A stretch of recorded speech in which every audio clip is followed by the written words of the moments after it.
Justin was pissed after he got beat by a girl in California. You know what else will piss you off? Having a race one.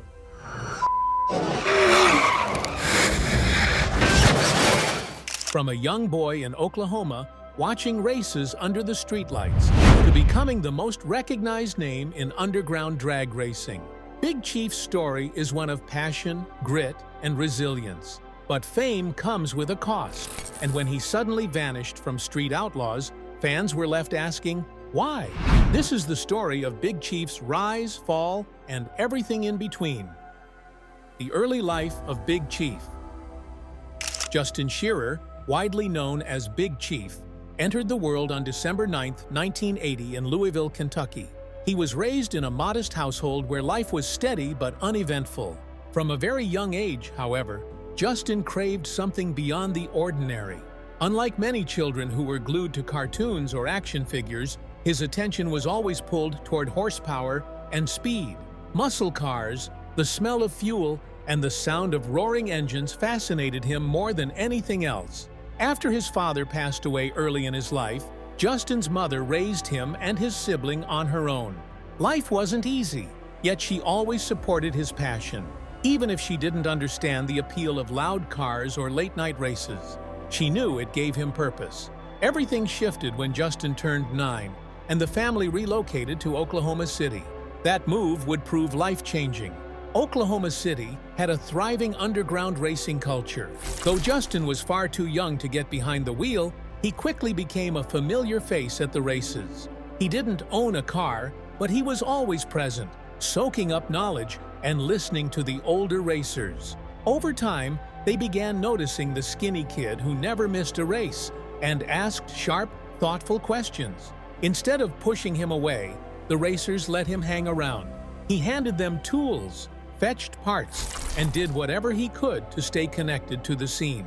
As the years went by, Justin's fascination turned into determination. By the time he was a teenager, he didn't just want to watch, he wanted to drive. He hustled to earn money, mowing lawns, pumping gas, and doing any job he could find. Every dollar went into his dream. At 16, that dream became real when he bought his first car, a 1972 Pontiac Le Mans. It wasn't the fastest car in town, but to Justin, it was everything. This Pontiac became his workshop for learning. With no expensive equipment or professional training, he taught himself how to rebuild and modify it. Piece by piece, he experimented, improving its power, sound, and durability. While many teenagers viewed racing as a hobby, Justin treated it like a craft. He pored over manuals, studied engines, and spent long hours in garages. His goal was not just to win races, it was to understand every nut and bolt of the machine he drove. As he grew older, his reputation in Oklahoma City began to spread. Justin wasn't just a capable driver. He had the rare ability to build and fine-tune a car from scratch. He combined intelligence, humility, and humor with relentless dedication. His Pontiac, which he nicknamed the Crow, soon became an extension of himself, a symbol of his resilience and ambition. While others raced for thrills, Justin raced with purpose. Every late night on the streets prepared him for something far greater than he could have ever predicted. Big Chief and the birth of Street Outlaws. You think he could make right now? What's his number? The best hit I think he makes, 412. By his 20s, Justin Shearer was already a legend in Oklahoma's street racing underground. His name carried weight in conversations about the city's fastest cars. Big Chief wasn't flashy or arrogant. His calm confidence set him apart. He raced not for fame, but because it was part of who he was. His natural leadership, combined with his racing knowledge, earned him respect from veterans and newcomers alike. In the early 2010s, producers began developing an idea for a television series that would capture the raw world of underground street racing. While legal drag strips had long been televised, the shadowy culture of real street racing had never been authentically portrayed. The creators wanted real racers, not actors. That's when Justin's reputation stood out. By then, he was already organizing races, maintaining the list of Oklahoma City's fastest cars, and ensuring fairness in competitions. To many, He was the heartbeat of the scene. The Discovery Channel greenlit Street Outlaws, and in 2013, the show premiered. It quickly drew attention for its thrilling races and unpolished authenticity. Audiences were captivated by the adrenaline, the risk, and the raw personalities. Big Chief became one of the central figures of the show, not only as a skilled driver, but as a stabilizing leader in the chaotic world of street racing. His calm approach, deep knowledge, and fairness gave the program credibility. For Justin, stepping into the spotlight was not easy.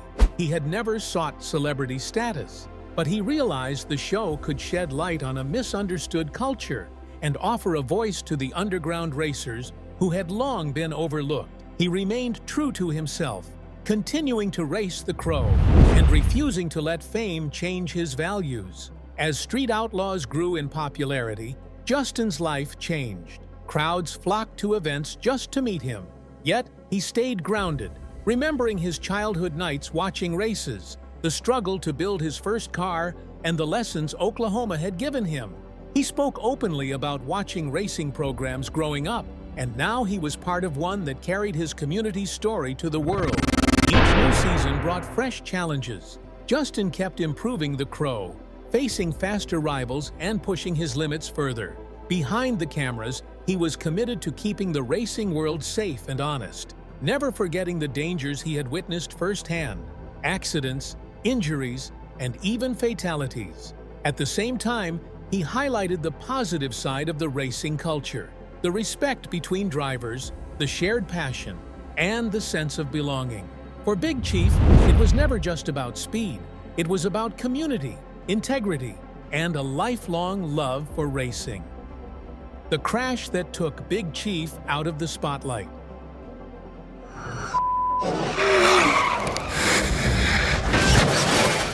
For Justin, Big Chief Shearer, life felt like a dream. He was doing what he loved, racing fast cars with roaring engines, while building a reputation that stretched far beyond Oklahoma.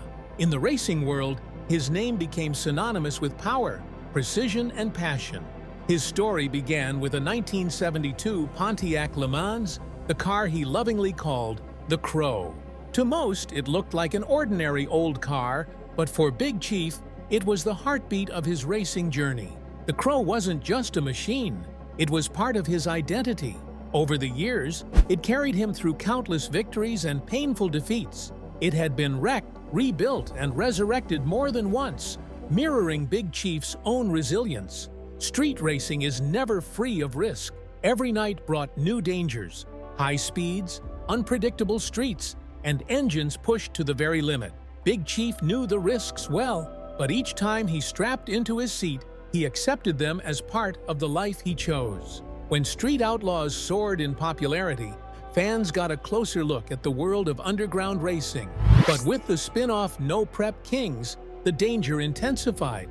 These races were run on unprepared tracks, offering less traction and more unpredictability. The thrill was higher, but so was the risk of disaster. During one of these events, Big Chief lined up against Brian "Chucky" Davis, and tragedy struck. Mid-race, Big Chief lost control. His car veered across the center line and slammed into Chucky's vehicle.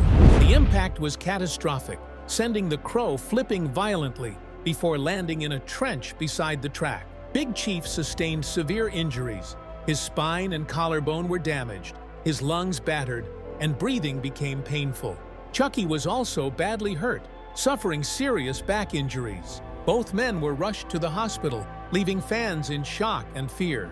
Photos and updates showed Big Chief in a hospital bed, hooked up to wires and machines. Despite the pain, his determination never wavered.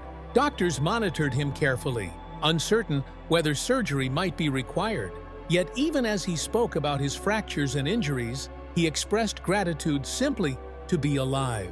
Racing, he insisted, was still a part of him, and no crash could take that away. The accident became a turning point. It tested not only his body, but also his spirit and his love for the sport. Many racers might have walked away for good, but Big Chief chose the opposite. He used the experience as motivation. Rebuilding the Crow wasn't just about getting back into competition.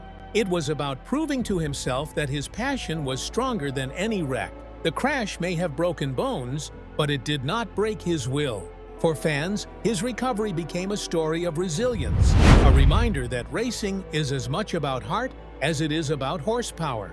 From the days he was a boy watching races in Oklahoma, speed had been his life's fuel. That fire remained alive even after the accident. But soon, whispers and rumors began swirling around Big Chief. Stories that had nothing to do with cars or crashes. The controversies surrounding Big Chief. He's looking over going, he's not going to let me spool. Hey, beat him, hey. By this time, Big Chief had become much more than a racer. He was an icon of the underground street racing world. Thanks to Street Outlaws, his influence went far beyond the Oklahoma scene.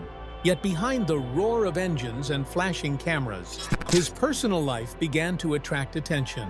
In 2017, rumors started circulating online and within the racing community. Speculation grew that Big Chief was having problems at home. Some even claimed he was cheating on his wife, Alicia, with whom he had shared more than a decade of marriage and 2 children. At first, many dismissed the gossip as baseless talk, but soon after, the news of his divorce became public, and fans began to take the whispers more seriously. Instead of staying silent, Big Chief addressed the matter directly through his podcast. He confirmed that he and Alicia had indeed been going through a long period of marital struggles and were separating. However, he firmly denied any claims of infidelity. Even so, speculation only intensified after he was seen with a new partner, Jackie Brash. Jackie was not just someone on the sidelines. She was an accomplished racer herself, deeply involved with Car Chicks, an organization supporting women in motorsports. Her connection to racing went back to her childhood, making her and Big Chief's relationship seem natural. But while their shared passion brought them closer, it also fueled more chatter online. Fans debated endlessly, with some supportive and others critical. Around the same time, another mystery unfolded. Big Chief, once a central figure of Street Outlaws, began disappearing from the show. Despite teasing on Instagram that he was preparing for something major, he never returned to the series. The new season aired without him, leaving fans confused and searching for answers. Theories spread quickly. Some believed he had clashed with producers. Others thought he had simply outgrown the show. The most persistent rumor revolved around an explosive argument during the filming of the season's opening episode.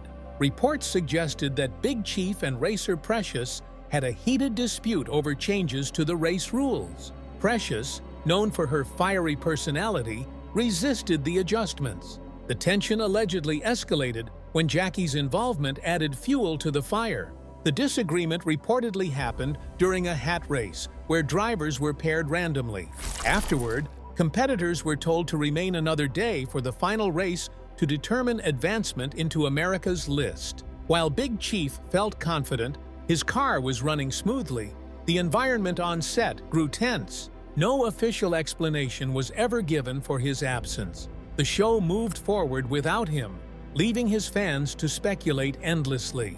Some believed he felt disrespected. Others suggested he wanted to carve a new path outside the program. Whatever the reason, it became clear that Big Chief was not someone who would quietly fade into the background. His career had always been marked by triumphs and trials, jaw-dropping victories, devastating crashes, personal controversies, and public scrutiny. Through it all, his determination to stay true to himself never changed. Big Chief's story was no longer just about racing cars. It was about surviving life's twists and turns with resilience. And the question remained, what would Big Chief himself say about all of this? The real reason behind Big Chief's sudden disappearance. Here I am, number 6, defending my number 6 spot. It's been a long time since I raced. Long before television cameras arrived, Big Chief was already deeply tied to underground racing. For him, cars were not a pastime. They were a way of life. He loved everything about it, from the smell of burning fuel to the rush of lining up for a race. Whether he was working on his beloved car, the Crow, or planning the next build, his focus was always on speed and performance. His fame skyrocketed once Street Outlaws hit television screens, and Big Chief became the face of the show. Fans admired the way he carried himself. He wasn't just another racer. He was the heartbeat of the series. His charisma and calm confidence pulled viewers in, making him not only a star driver, but also a leader that others looked up to. So when he vanished from the show without explanation, questions spread like wildfire. Viewers flooded the internet with speculation. Had he been forced out, or had he simply lost interest? But Big Chief didn't let rumors write his story. Instead, he sat down in front of a camera and released an almost hour-long YouTube video where he openly shared his side of the truth. Speaking in his straightforward and calm manner, he explained that his decision to leave was not about losing passion or being kicked out. It was about principle. The real reason came down to behind-the-scenes changes. Big Chief revealed that new production rules, particularly the Race Your Way In format, clashed with his values.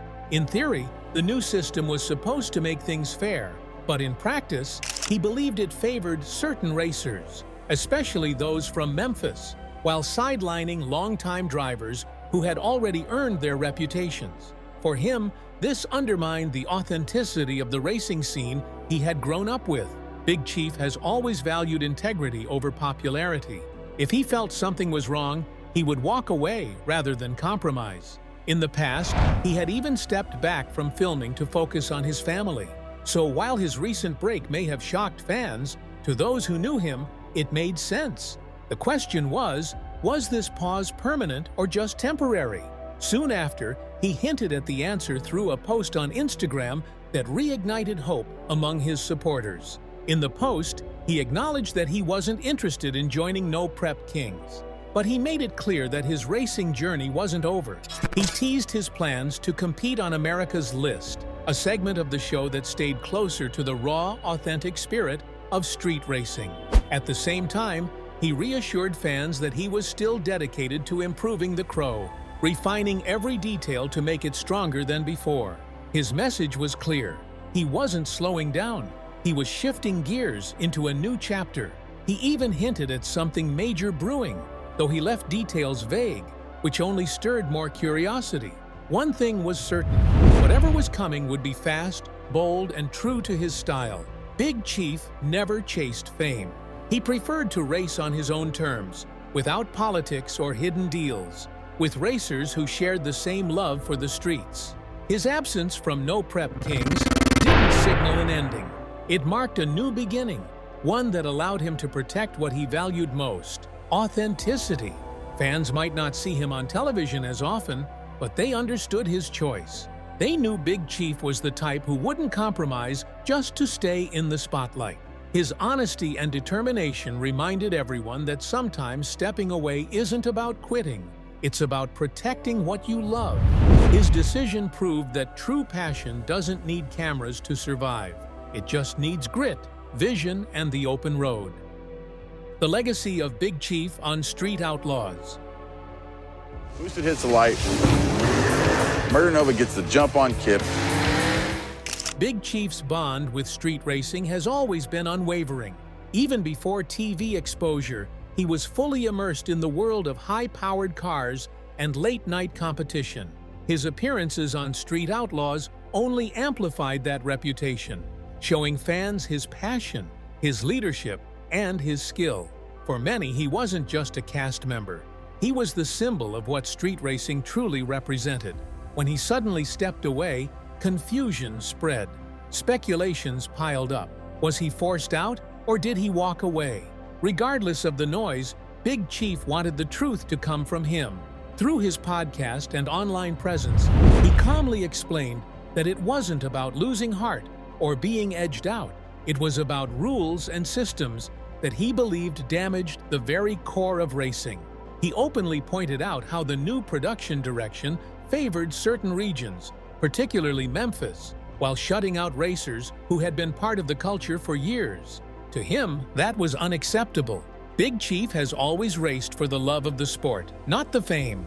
In the past, he paused filming to prioritize his family, so his latest decision was simply another example of staying true to himself. Shortly after, another post on Instagram sparked excitement. He hinted that while No Prep Kings was not for him, Street Outlaws wasn't completely off the table. He mentioned plans for America's List and confirmed that he was still tuning the crow for more battles. Fans also noticed his personal life shifting. His marriage to Alicia ended, and he was soon seen with fellow racer Jackie Brash, someone who shared his love for cars and competition. While the relationship drew mixed reactions, Big Chief made it clear he wasn't living for anyone else's approval. He turned his focus back to the essentials: building, racing, and living the lifestyle he had always dreamed of. Television fame faded, but his work ethic and devotion to racing remained the same. To him, leaving the spotlight wasn't an exit, it was a return to his roots. Every car he builds, every pass down the street, and every long night in the garage shows that Big Chief hasn't left racing. He has doubled down on it. His journey isn't finished. It's just entered a new stage, one that's even closer to the raw, real spirit of racing that first captured his heart as a boy in Oklahoma. Big Chief's story proves that stepping away doesn't always mean the end. It can mean a new beginning. He left the cameras, but never the streets. His legacy lives on in every race and every build. But what's next for the man behind the crow? Stay tuned, because the story isn't finished yet.